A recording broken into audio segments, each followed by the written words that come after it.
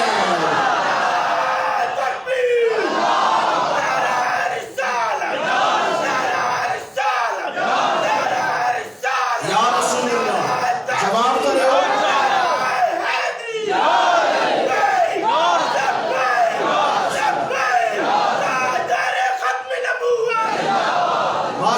ماشاءاللہ, اللہ پاک سلامت رکھے.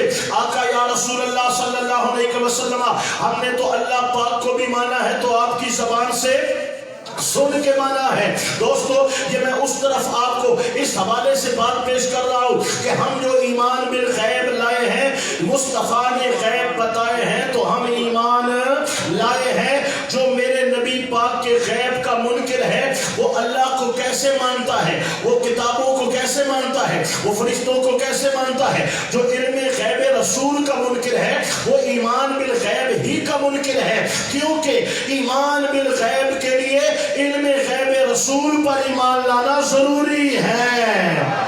الحمدللہ, یہ شان میرے آقا تاجدار کونین صلی اللہ علیہ وسلم کی ہے. اور اس حوالے سے صرف ایک گزارش میں پیش کروں گا. اللہ اکبر و کبیرہ. تاجدار کونین نبی کریم سرکار دو عالم نور مجسم صلی اللہ علیہ وآلہ وسلم جب معراج کی رات خالق کائنات نے آپ کو بلندیوں سے نوازا, یہ آسمان بہت نیچے لے گئے تھے, ساتوں آسمان نیچے لے گئے تھے, سدرۃ المنتہا کو بھی حضور نے پیچھے چھوڑا, اللہ کے عرش پر قدم ٹکائے, ادنو منی کی صدائیں آتی رہی, میرے آقا آگے بڑھتے گئے. فکان قاب قوسین, جیسے دو کمانیں جڑتی ہیں, یہ قربتیں پائیں او ادنا کے درجات طے کیے. اب اللہ کریم نے حبیب کریم کو دیدار کرایا. اللہ اکبر و کبیرہ.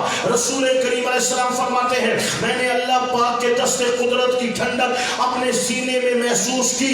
وَعَلِمْتُ مَا فِي السَّمَاوَاتِ وَمَا فِي الْأَرْضِ, زمین کا سارا علم بھی مجھے مل گیا, آسمان کا سارا علم بھی مجھے مل گیا. نہ زمین چھپائی نہ آسمان چھپایا.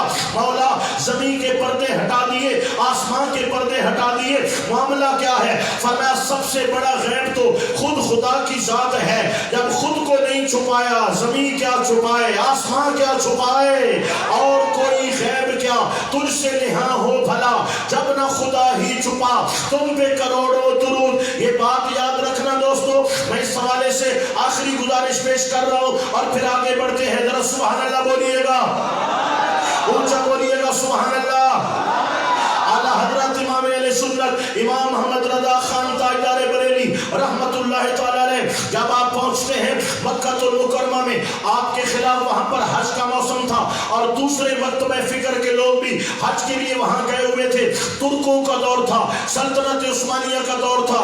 انہوں نے آپ کے خلاف درخواست دائر کی. ہندوستان سے ایک مولوی آیا ہے جو نبی کے علم کو اللہ کے علم کے برابر قرار دیتا ہے, لہذا گرفت کی جائے. آپ کو طلب کیا گیا. قاضی عدالت مکہ نے آپ کو کہا آپ پر اعتراض ہے. آپ نے فرمایا جواب دوں گا, لکھ کر دوں گا, لیکن یہ بتاؤ اردو میں چاہیے یا عربی میں چاہیے. انہوں نے کہا ہم عربی لوگ ہیں, ہم عجمی نہیں ہیں, لہذا عربی میں جواب چاہیے. راتوں رات میرا امام قلم اٹھاتا ہے. ایک رات میں الدولۃ المکیہ میرے آقا پاک کے علم غیب پر پوری کتاب لکھتے ہیں اور صبح قاضی عدالت مکہ کے پاس وہ کتاب پیش کر دیتے ہیں. فرمایا تمام علماء کے سامنے عرب و عجم کے چوٹی کے نامور علماء بیٹھے ہیں, ان کے سامنے میرا مسودہ پڑھ کے سنایا جائے. وہ کھڑے ہو گئے دوستو ایک شخص اور اعلیٰ حضرت کی لکھی ہوئی تصنیف کو پڑھا جانے لگا. اعلیٰ حضرت قرآن کی آیات لاتے ہیں, آیات پر شان نزول پیش کرتے ہیں, شان نزول سے مفسرین کرام کی آراء لاتے ہیں, پھر آیت سے استدلال کرتے ہیں, حدیث مبارکہ لاتے ہیں, سند پیش کرتے ہیں اور پھر اور حدیث کے متن سے استدلال کرتے ہیں. سلف صالحین اکابر امت کا اس بارے میں کیا عقیدہ ہے آپ نے سب کچھ بیان کر دیا. سننے والے دنگ رہ گئے, حیران رہ گئے کہ یہ کوئی عام بندہ ہے یا کوئی ایسا شخص ہے جس کے سینے کو اللہ نے علم کا سمندر بنا دیا ہے, علم کا خزینہ بنا دیا ہے. الغرض جب آپ نے مکمل آپ کی کتاب الدولۃ المکیہ جو نبی پاک کے علم غیب کے متعلق لکھی گئی تھی, آپ کی وہ کتاب وہاں پہ پڑھی گئی تو قاضی عدالت مکہ اپنی کرسی پہ کھڑے ہو گئے اور کھڑے ہو کر کہا احمد رضا خان, میں نے سنا تھا ہندوستان سے کوئی مولوی آیا ہے, تو عرب و عجم کا امام آیا ہے.